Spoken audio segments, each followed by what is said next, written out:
विद्यार्थियों, आप सबका पुनः स्वागत मेरे YouTube चैनल और केमिस्ट्री क्लास में। हम पढ़ रहे हैं एस ब्लॉक के बारे में हम लोगों ने जनरल डिस्कशन किया, एक मुख्य पॉइंट विकर्ण संबंध के बारे में डिस्कशन कर लिया। आज हम बात करेंगे क्यों हाइड्राइड्स भी ये बनाते हैं, क्योंकि जो भी NH1 और NH2 के मेटल्स है वो हाइड्रोजन के साथ रिएक्शन करके हाइड्राइड्स भी बनाते हैं।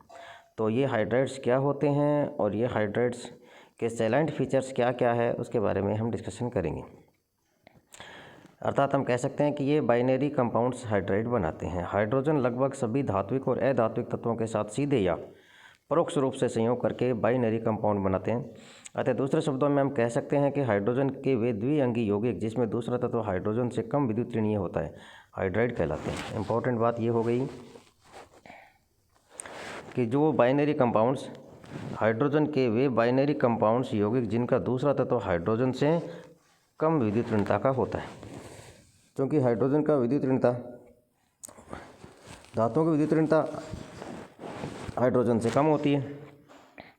अतः धातु हाइड्रोजन यौगिक इस श्रेणी में आते हैं। HCl H2S इस परिभाषा में शामिल नहीं है। जैसे हम बात करेंगे हाइड्राइड की, जैसे NaH है, BeH2 है, LiH है, ये सभी हाइड्राइड्स हैं। तब हम इसकी क्लासिफिकेशन की बात करें, बंध के प्रकार व गुणों के आधार पर इन्हें 4 भागों में बांटा गया है।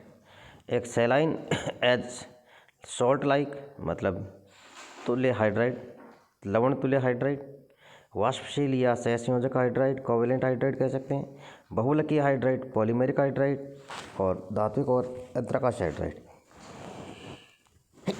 सॉरी।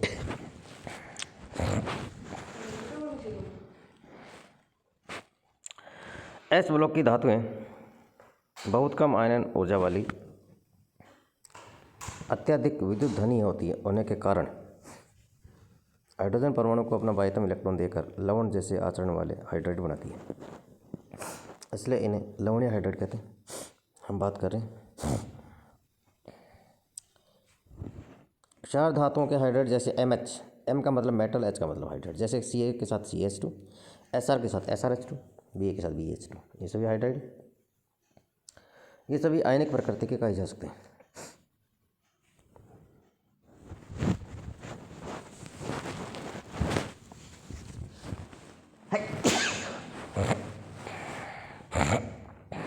सॉरी। जैसे बेरिलियम H2, N और BeMgHn, ये सहसंयोजक मतलब कोवेलेंट तथा बहुलकी होते हैं। जबकि मैग्नीशियम हाइड्राइड में बंध AlH3 की भांति आयनिक तथा सहसंयोजक हाइड्राइडों के मध्यवर्ती होते हैं। अब ये कैसे बनाए जाते हैं, बनाने की विधियां हैं। जैसे सबसे पहले बात करें तो लिथियम की क्रिया H2 के साथ करवा दो, तत्वों के सीधे संयोग से करवा दो, लिथियम रिएक्ट विद H2। लेकिन टेम्परेचर यहाँ पर 600 डिग्री टेम्परेचर चाहिएगा, तापमान ज़्यादा चाहिएगा। तो लिथियम हाइड्रोजन के साथ संयोग से लिथियम हाइड्राइड की ठोस धातु पर एक सतह बन जाती है, जिससे क्रिस्टल के अंदर की धातु H के संपर्क में नहीं आ पाती। उच्च ताप पर धातु पिघल जाती है और हाइड्राइड की सतह टूट जाती है। अब ये क्रिया आसान हो जाती है। इसी प्रकार सोडियम और पोटेशियम की क्रिया H2 के साथ करा दो 400 डिग्री तापमान पे, और कैल्शियम के H2 के साथ 300 डिग्री तापमान पे। लिथियम नाइट्राइड की हाइड्रोजन की धारा में गर्म करके भी लिथियम हाइड्राइड बनाया जाता है। तो ये सब केमिकल के हिसाब से बनाए जा सकते हैं हाइड्राइड्स।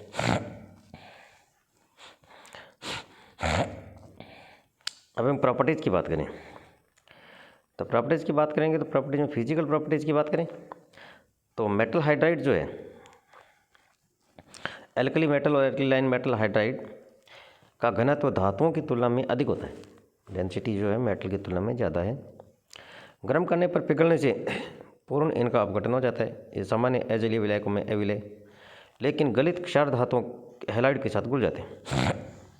अब बात करें केमिकल प्रॉपर्टीज़ की। रासायनिक अभिक्रियाएँ क्या क्या हैं, इनकी क्या क्या गुण हैं, इनकी निम्न रासायनिक अभिक्रियाएँ। सबसे पहले बात करें हाइड्राइड स्थानांतरण अभिक्रिया। एस ब्लॉक धातुओं के हाइड्राइड प्रबल क्षार है, क्योंकि इनमें हाइड्राइड आयन पाया जाता है। फलतः ये जल अम्लीय H+ के अन्य स्रोतों के साथ H2 निकालते हुए तीव्र अभिक्रिया करते हैं। जैसे ये MH, तो M+ और H- हाइड्राइड सॉरी, और HX की बात करें, अम्ल की बात में, तो H+ और X-, और ये जो हाइड्राइड है तो ये यहाँ हाइड्राइड, तो ये यहाँ पर हाइड्राइड और हाइड्राइड आपस में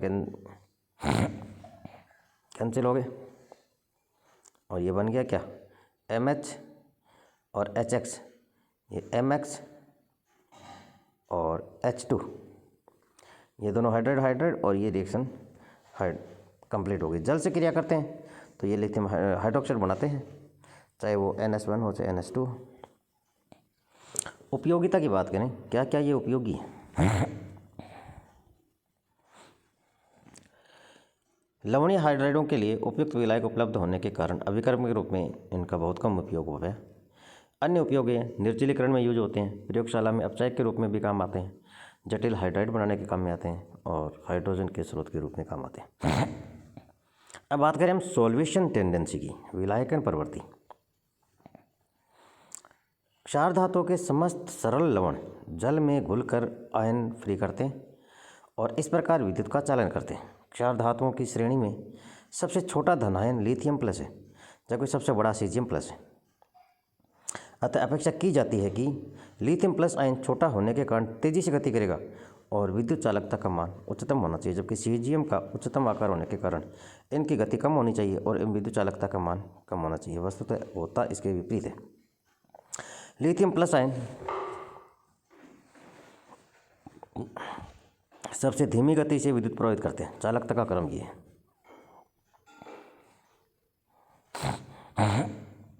चालकता सीजियम की सबसे ज़्यादा और लिथियम की सबसे कम है, ध्यान रखिएगा। इसका कारण ये है कि आयनों का विलायकन, ये जो ऊपर वाला टेबल दी गई इसमें क्या दिखा गया है, देखिए, लिथियम प्लस का आयन सबसे छोटा होने के कारण इस पर आवेश घनत्व सर्वाधिक पाया जाता है। आकार बहुत छोटा है तो आवेश घनत्व ज़्यादा है, इसलिए यह अत्यधिक जल योजित होता है। इस टेबल को ध्यान से देखना है। आकार छोटा होने के कारण इनका घनत्व, आवेश घनत्व ज़्यादा है, आवेश घनत्व ज़्यादा होने के कारण यह अत्यधिक जल योजित होता है। इसके विपरीत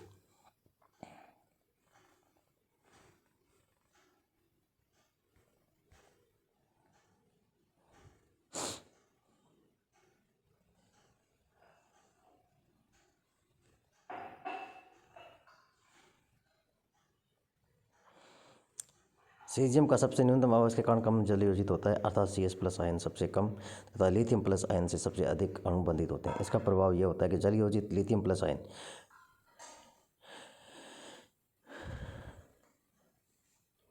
LiH2O+ बड़ा तथा जल योजित CgS आयन छोटा होता है, जिसके कारण जल योजित CS अपेक्षाकृत तीव्र गति से गतिशील होता है तथा लिथियम प्लस से भी अधिक गति से विद्युत प्रवाहित करता है। ये दोनों यहाँ हैं।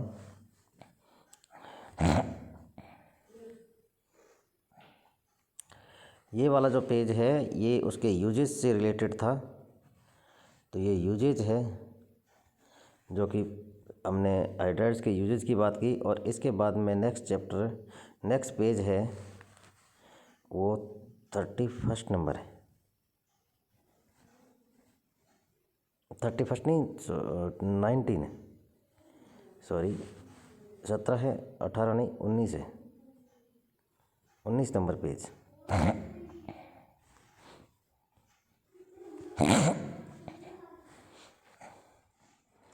तो ये विलायकन ऊर्जा भी आप लोग देख लेंगे। संकुलन प्रवृत्ति भी इनमें पाई जाती है, संकुल भी बनाते हैं ये।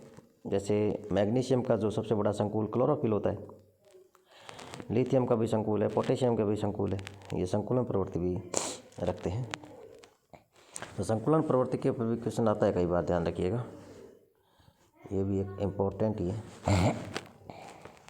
एस ब्लॉक के तत्वों में संकुलन प्रवृत्ति सबसे ज़्यादा अत्यंत क्षीण होती है। वस्तुतः संकुलन के लिए छोटा धनायनिक आकार, उच्च आवेश बंध बनाने के निम्न ऊर्जा के खाली कक्षकों को उपलब्धता के जैसे कारक आवश्यक है। क्षार धातु आयन अपने अपने आवर्तों में सबसे बड़े आकार के होते हैं और इन पर न्यूनतम आवेश पाया जाता है। अतः क्षार धातु में बहुत कम संकुलन प्रवृत्ति पाई जाती है। सेकेंड एवरेज की धातु क्षार में तो कम है, लेकिन सेकंड ए में है, जैसे मैग्नीशियम सेकंड का है, तो उनमें क्षार धातु का संकुलन देखने को मिलता है।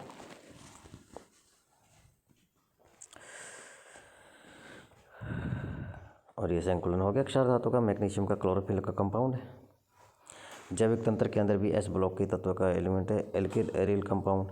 तो इसी प्रकार से ये कुछ कंपाउंड्स थे जिनके बारे में आप लोगों को डिस्कशन भी करना है और आप लोग नोट्स भी बनाएं। यहाँ पर आप एक बात ये भी देखिएगा कि जो लिथियम के हैं कंपाउंड, एल्किल एरिल कंपाउंड के यौगिक हैं, ये तो सारे जो एस ब्लॉक के जैविक तंत्र थ्योरेटिकल है, आप लोग याद कीजिएगा। एल्किल एरिल यौगिक जो है ना, ये किस प्रकार से बनते हैं, क्या क्या इनकी प्रॉपर्टीज़ है, उनके बारे में भी हम डिस्कशन किए जा सकते हैं। लिथियम यौगिक बनाए जा सकते हैं। इस प्रकार मुख्यतः लिथियम के यौगिक बनाए गए हैं। सहसंयोजक प्रकृति के स्थायी यौगिक है। सोडियम पोटेशियम रुबिडियम सीजियम के यौगिक आयनिक और M+R- अत्यधिक क्रियाशील होते हैं। संश्लेषण कैसे हैं लिथियम की क्रियाशील एल्किल हैलाइड से करवा दो विलायक प्रेजेंट्स के प्रोसेस में, तो लिथियम एल्किल लिथियम बन जाएगा। लिथियम के कंपाउंड एल्किल लिथियम बन जाएगा।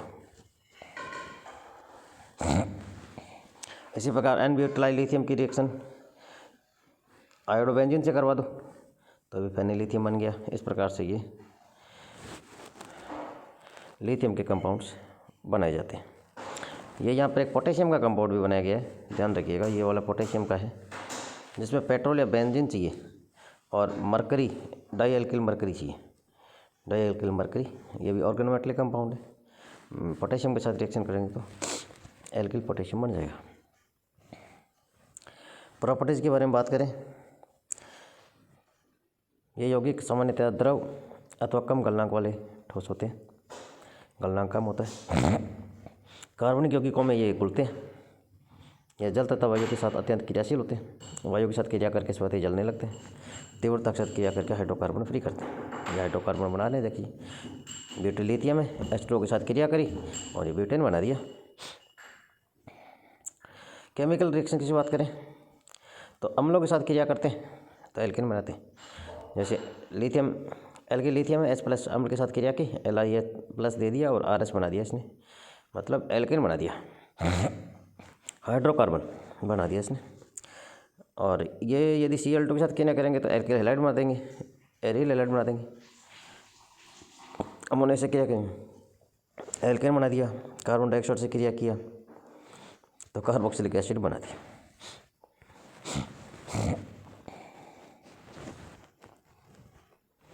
ग्रिग्नार्ड अभिकर्मक के समरूप अभिक्रियाएं। एल्किल लिथियम यौगिकों की अभिक्रियाएं ग्रिग्नार्ड अभिक्रिया की तुलना में अत्यधिक वेग से होती है। ध्यान रखिएगा, यहाँ पर अत्यधिक वेग से होती है और जटिल उत्पादों से मुक्त होती है तथा इन अभिक्रियाओं को कराना बहुत ईजी है। इसके कारण एल्किल लिथियम उच्च या उत्तम ग्रिग्नार्ड अभिकर्मक भी कहलाते हैं। Alkyl lithium super Grignard reagent, super Grignard reagent RLI super Grignard reagent कहलाते हैं। अब जैसे कार्बोनिल कंपाउंड एल्किल लिथियम के साथ क्रिया करी तो ये बन गया एक मीडियम कंपाउंड। उसके बाद इसका हाइड्रोलिसिस कर दो, तो LiOH हो जाएगा और ये एल्कोहल बन जाएगा, हाइड्रोकार्बन। जैसे ग्रिग्नार्ड रिएजेंट्स भी बनता है, लेकिन उसकी तुलना में यहाँ पर तेज़ी से क्रिया होती है और जो जटिल उत्पाद है वो भी कम बनते हैं। स्ट्रक्चर की बात करें तो लिथियम परमाणु ये टेट्राहेड्रल ही है स्ट्रक्चर। तो यौगिक टेट्रामर या हेक्सामर होते हैं। LiCH3 की होल फॉर्म में 4 Li एक चतुष्फलक के कोणों पर रहते हैं। चारों चतुष्फलक के कोने पे Li, प्रत्येक फलक के केंद्र से थोड़ा ऊपर एक CH3 समूह होता है, जैसा कि चित्र में दिखाया गया है, जिसका कार्बन परमाणु फलक के तीनों स्तरों पर लिथियम परमाणु से ट्रिपल ब्रिज बनाता है। ये बना रखा है इसने,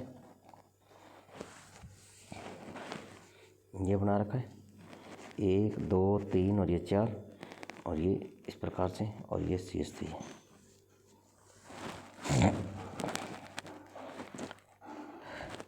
क्षारीय मृदा धातुओं के यौगिक होते हैं, वो भी इसी प्रकार से कंपाउंड्स बनाते हैं।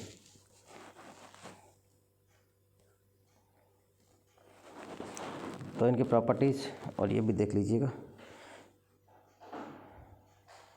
ठीक है, आप लोग एस ब्लॉक कंप्लीट कीजिए, याद करके लिखिए और अपने आप को बचाए रखिए। आपका बहुत बहुत धन्यवाद।